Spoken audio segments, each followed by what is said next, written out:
I just thought I'd groove an extra few seconds today. Why not? We got a short card to recap. Nice cruising Tuesday recap that starts with me yelling at you guys, Bol Bol! I'm going to blow my voice out yelling Bol Bol at the beginning of a podcast. You got to be a little bit more careful. Make sure we stay loose, keep the pipes lubricated.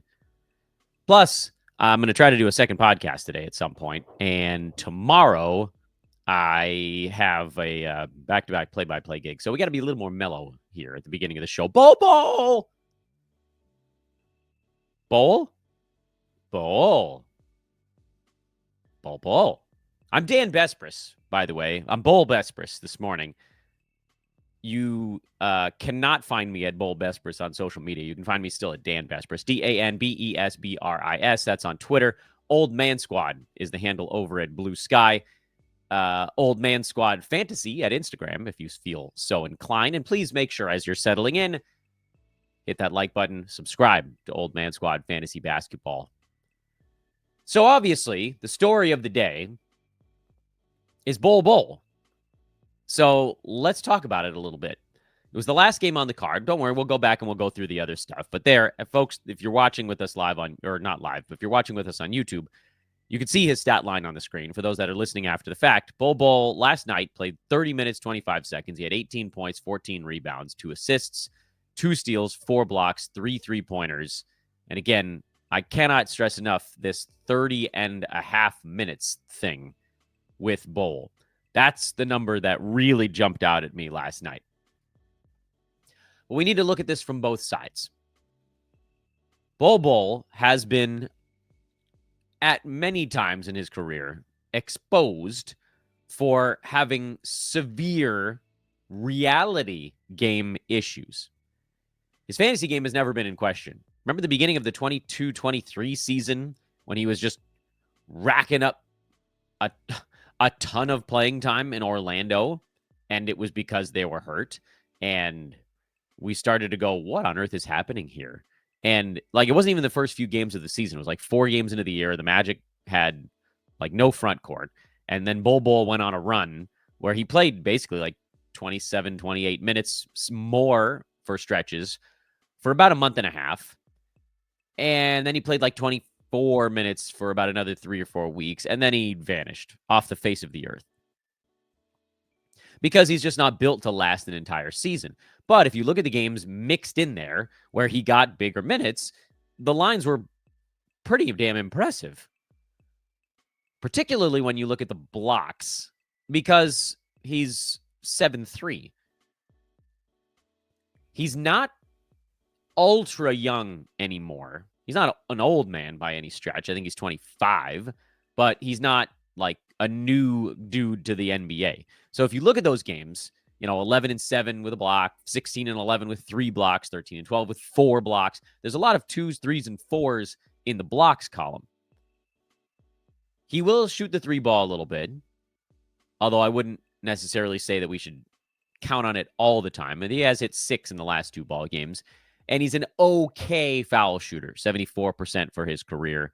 And again, like if the 3-pointer number really starts to jump, then you're going to see the field goal percent plummet. But previously he had been around 54, 55%. So fantasy-wise, this dude has an extremely 9-cat friendly fantasy game. So that's not in question. What is in question is consistency, because the Suns are sort of pushing buttons. Whatever buttons they can find to try to compete on a night-to-night basis. This is a tougher ball game. The Grizzlies are good. And, it looked for a little bit in there like the Suns were going to get sort of mopped right off the court. And then they fought, to their credit, before ultimately losing. And by the way, the Suns are not in the playoffs right now. They're the 11 seed in the Western Conference at a game under 500.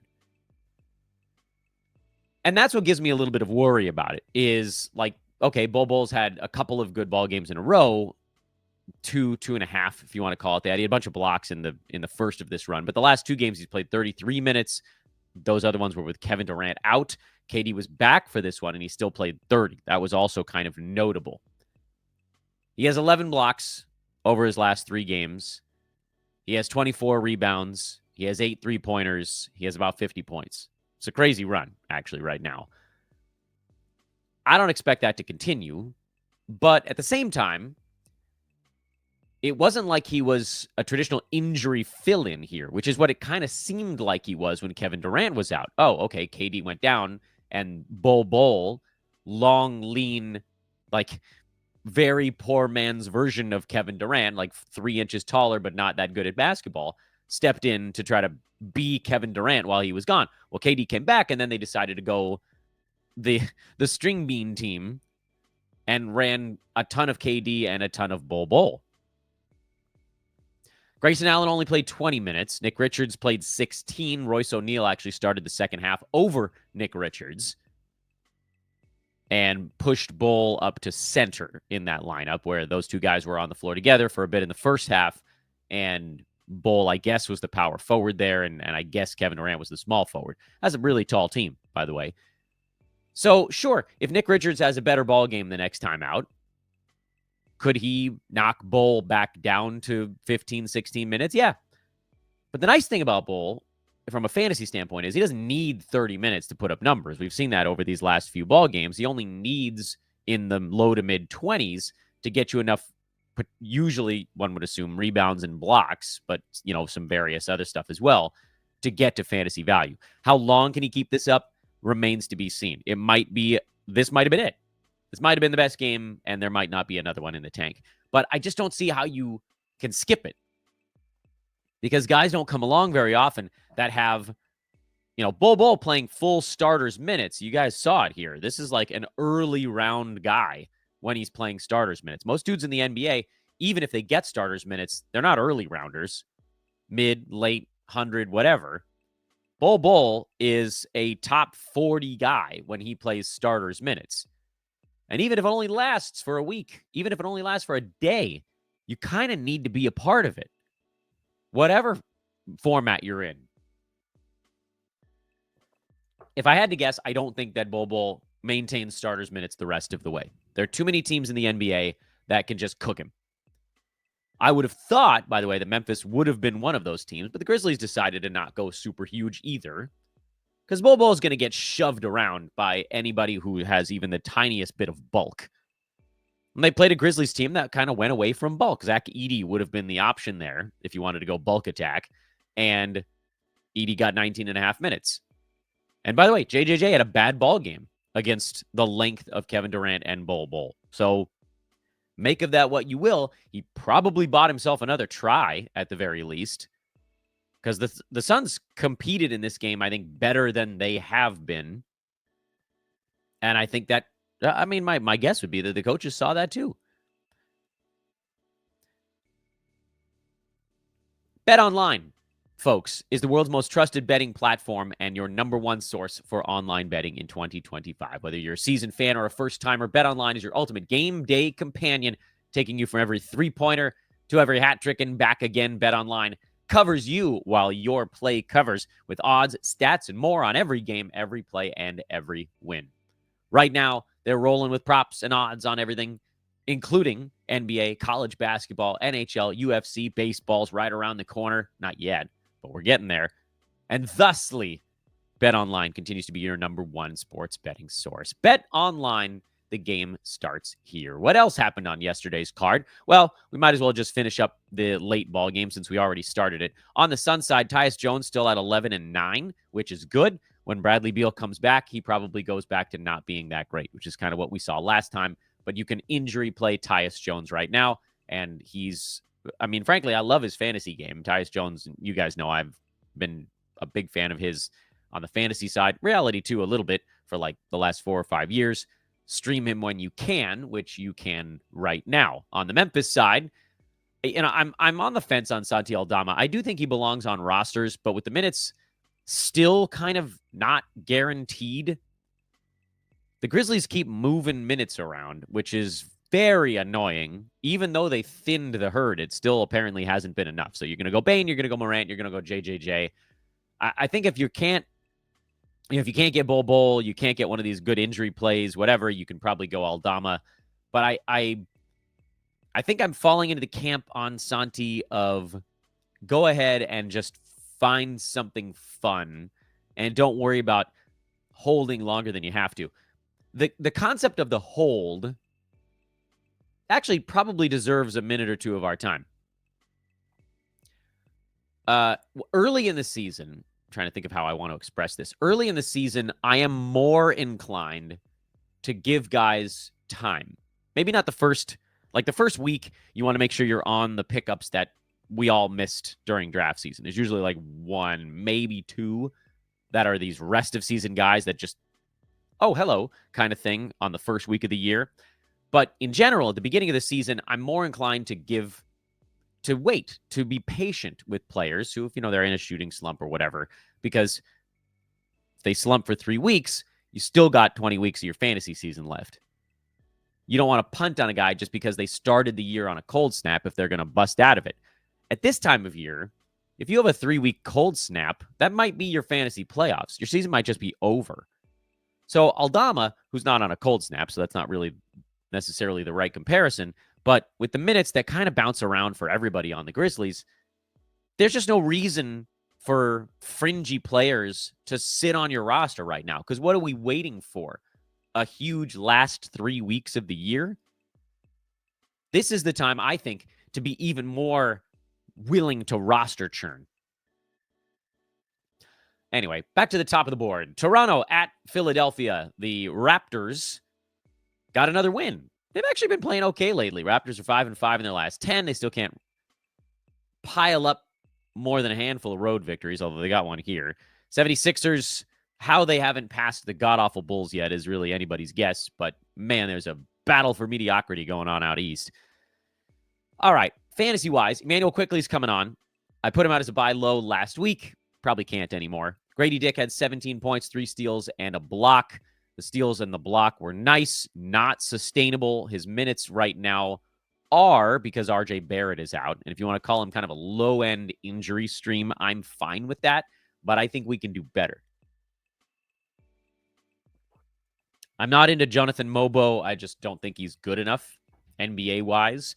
And Ochai Agbaji is someone I would look at if there was one more usage guy out.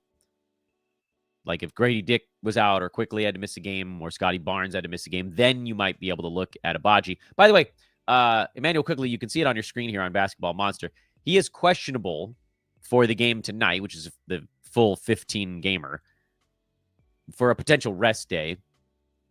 They're at home taking on the Cavs, so maybe you give everybody a rest game in that one. If that's the case, maybe you can play Grady Dick for a day because that would take us another guy out. And that's kind of what you're looking for. Something to think about. At the same time, like I'm not going to use a move on Grady Dick on a 30-team day. I have plenty of guys on my team that are playing, all of them. So I'm not going to pivot from one fringe guy to another fringe guy. Joel Embiid, he's inching towards looking a little bit more like himself. He just, man, the Sixers are bad right now. They are bad. They got their guys back, and they stink. Tyrese Maxey was horrible in this one, and if he played even a half-decent ball game, they would have won it. So I guess there's that.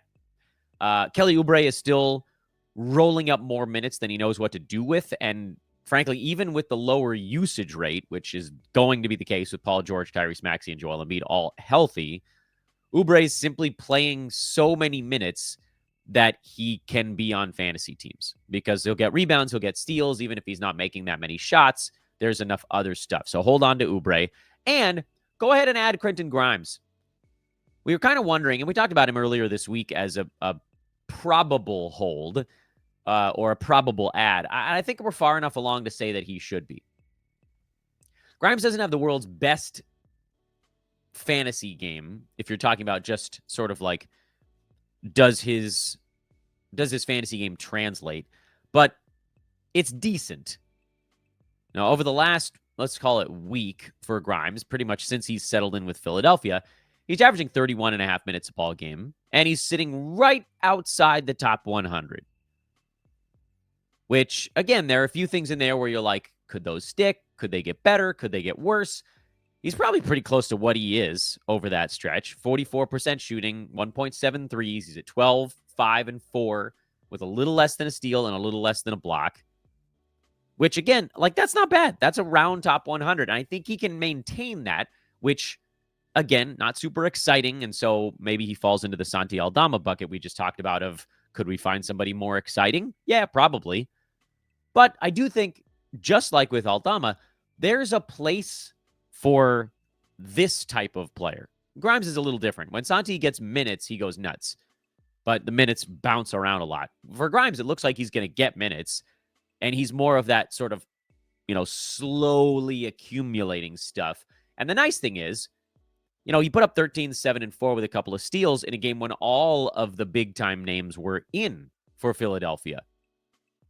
What might happen for Grimes if Embiid sits for a game? Maybe he gets one extra shot. Maybe he gets an extra assist. Maybe whatever. We can dream about this little tiny uptick in what he gets to do over the course of, he played 35 and a half minutes off the bench yesterday. Although I think if memory serves, he did start the second half over Justin Edwards.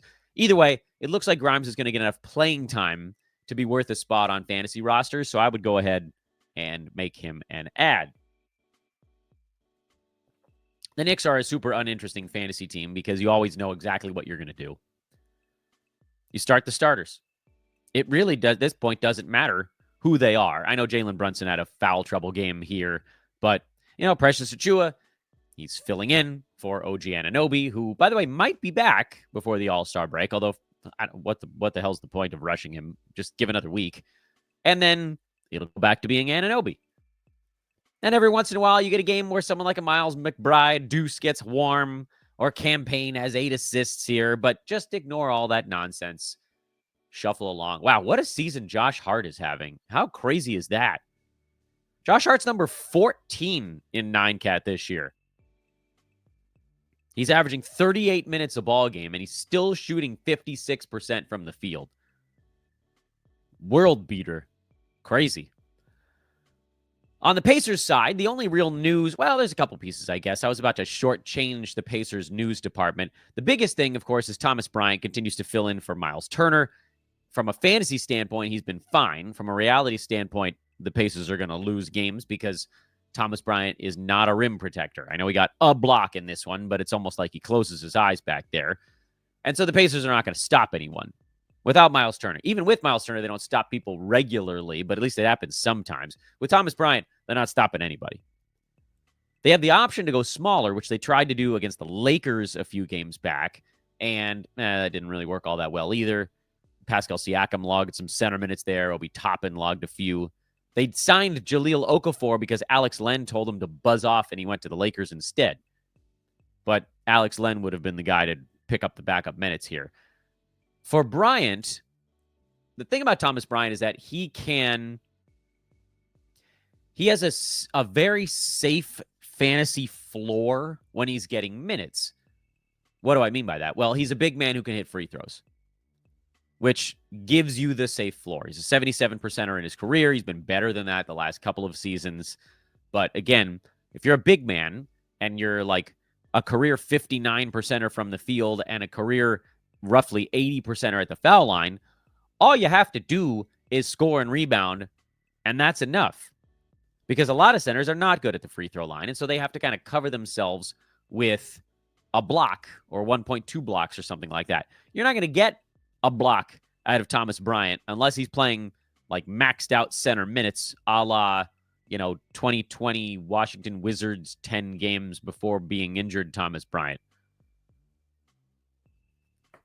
That year, he was at 0.8. The year before that, COVID year, he was at 1.1, also in Washington.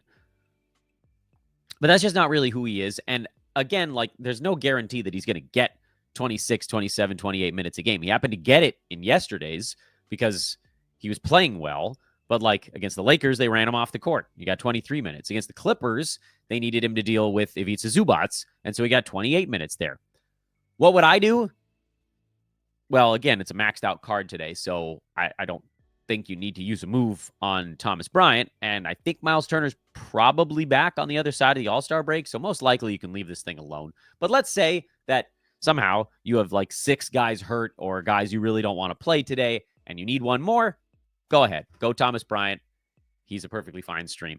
Andrew Nemhard, I think we can probably drop. He's cooled off to the point where this actually comes back to the discussion we had a few minutes ago. If you're holding on someone, what are you waiting for? Nemhard very well might warm back up again.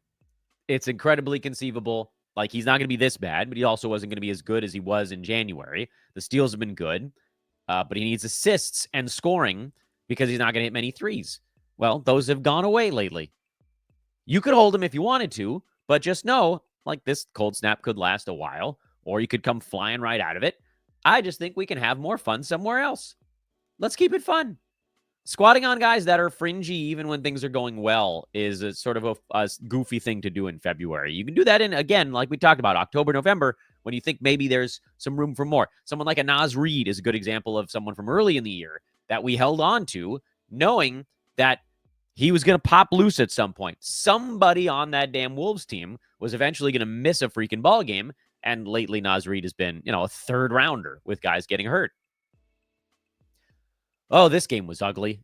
This game was over after about 18 game minutes. So, whoever put stuff together for Detroit, congratulations. Like, the team managed to put up pretty good numbers in a half a basketball game. Asar Thompson, we know the athleticism. We know the freak ability for this dude. But the minutes, and I'm not complaining about this game in particular, but the minutes are just not there consistently when they're not destroying opposition. He's been good enough lately because he's been shooting 65% over the last 2 weeks. If that dries up, he's no longer good enough unless you're punting foul shots. So maybe the caveat there is, if you're looking at Asar Thompson, if you're punting free throws, you can probably add him anyway. He's probably been added in your league by someone who is punting free throws. If you're not, I think he's due to probably cool off from the field. Like, as good as this dude is, he's not going to shoot 65% for a season. 50 some odd, low 50s is conceivable. But man, what a freak athlete. Super fun to watch. Terrible foul shooter. Good rebounder. Great steals guy. Fit him into your roster as you see fit. And then for Chicago in this game, you pretty much just throw the box score out. Josh Giddey was the only Bull that survived the massacre that was yesterday's game. Ayo Dosunmu at least had 3 steals. Giddey, Dosunmu, the Vooch, Kobe White. These are the guys I'm starting every day. Lonzo Ball's been out for a little bit. I've moved on. I like Lonzo Ball, but I have no space on my team for a guy who's not playing. And then Matas Buzelis, who admittedly, I've been quite clear, I'm slightly lower on Buzelis than consensus. I think the field goal percent is going to come down. I haven't seen enough rebounding. That's, for me, the thing, because I think the blocks are going to be there sometimes. And, if you add them all together, there's going to be enough blocks to be okay. Not great, but okay. And we're seeing some decent scoring lately.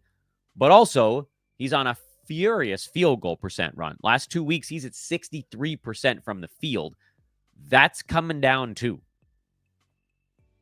So I like Buzelis, but I think he's a little bit more of a sell high guy on Buzz, because these dumb Bulls are still fighting for a play-in spot. It's the most idiotic thing I've seen in my life. From a logic standpoint, it's so stupid, and yet here we are. And I'd love them to start shutting people down and giving Vooch a day off and giving Kobe White some days off. They haven't done it yet. Meaning you're probably looking at like end of March. If at all, they might make the play-in.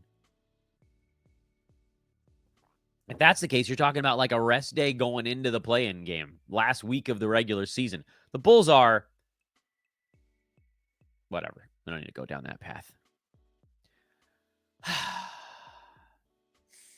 Deep breaths, Dan. The logic of the Bulls, sometimes you just have to let it go.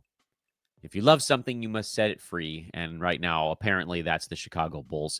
Hey, friends, let's play some Underdog Fantasy together. It's a 15-game card today, meaning, holy crap, you got a whole lot to sift through. Oh, by the way, we got a report while we were on air. It just surfaced 3 minutes ago.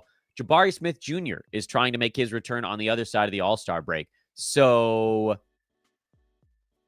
not to say that Amen Thompson is not going to still be good, but as guys come back, Jabari Smith Jr., Freddie Van Vliet, Alperen Şengün, Amen Thompson will lose a lot of his value.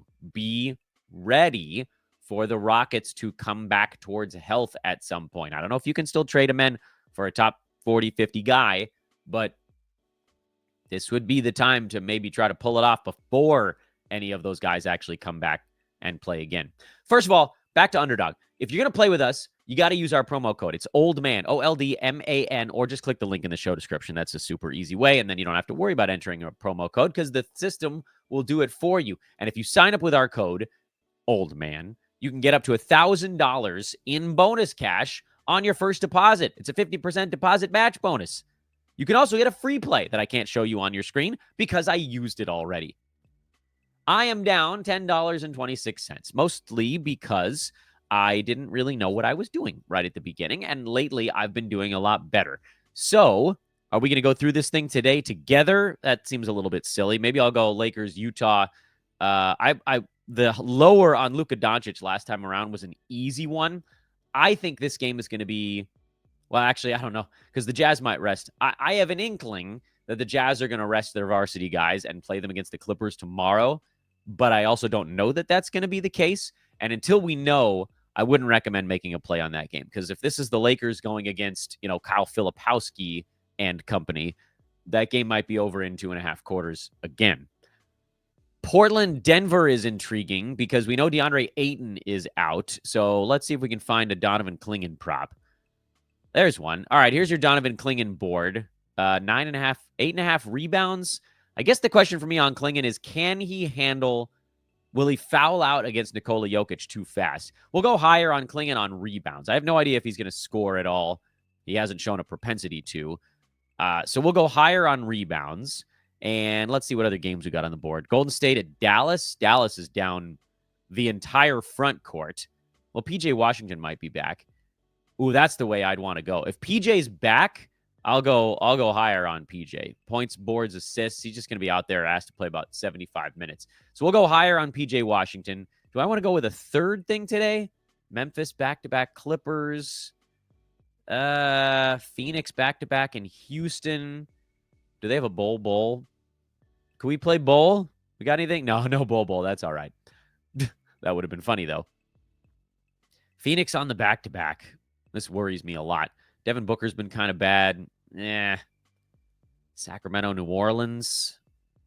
This one feels like a Jose Alvarado kind of game, doesn't it? There's Alvarado. What do we have on Jose? We have 5.5 assists. No, that's a good number for him. First quarter points for Jose. Higher or lower than 2.5. Do I think he can hit a three-pointer in the first quarter? That's basically what you're doing there. I'm leaning towards yes, but you know what? Let's leave that one alone. We'll do a $3 play on Clingan higher and PJ Washington higher, and we're gonna lock that in. And if you guys want to play with me, come on down. Let's have some fun. I may have totally doinked it, and maybe I should have gone with an Alvarado because it does feel like he's gonna go pick on someone on the Kings. That's the perfect team for Jose to go after with his brand of annoying, scrappy basketball. That's it. We're done. Thanks for watching, everybody. If you made it to the end, you got to subscribe. That's the rule. We've been talking about that lately. Hit the like button on your way out. I really appreciate it. I'm still way behind on catching up with the comments section, so I'm sorry about that. Follow on Twitter. You should do that. At Dan Besbris. Join us in Discord. That link is in the show description because my nightly recaps are often going to be in there, although we might do the 15 gamer on Twitter tonight. We'll see. I got a pack because I'm starting to remind you guys of this. We're going out of town for a couple of days, meaning there will not be shows over All-Star Weekend. So get ready for that. There's going to be a short hiatus here. It's like 3 days without shows. But that's coming up on Old Man Squad. We will have some stuff before going into the All-Star break, of course. But we're running out of shows before coming back kind of on the other side. We'll probably come back with a show on like Tuesday or something and start to get ready for the stretch run. Thanks so much for watching, everybody. Appreciate you guys. Go add Bol Bol on your way out. And I'll talk to you in a little bit for show number 2 coming up later on today, which I got to figure out what I want it to be. I got a few choices. Stay tuned. Subscribe. That's how you'll know.